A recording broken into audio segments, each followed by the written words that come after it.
ମନ୍ଦିର ମାସକର 30 ଦିନ ମଧ୍ୟରୁ କେବଳ 21 ଦିନ ଖୋଲା ରହି ପୂଜା ପାଇଥାନ୍ତି।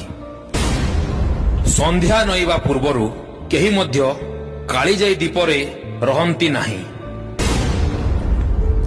କେବଳ ସାଧାରଣ ମଣିଷ ନୁହେଁ, ନାଉରୀ, ପୂଜାରୀ, ପର୍ଯ୍ୟଟକ କିମ୍ବା ମାଛ ଧରୁଆଳି ସମସ୍ତେ କୂଳକୁ ଫେରି ଆସନ୍ତି। ସ୍ଥାନୀୟ ଲୋକମାନେ କହନ୍ତି, ସନ୍ଧ୍ୟା ହେବା ପରେ ସେଠାରେ ମା କାଳିଜାଇଙ୍କ କାନ୍ଦିବା ସ୍ୱର ଶୁଭିଥାଏ।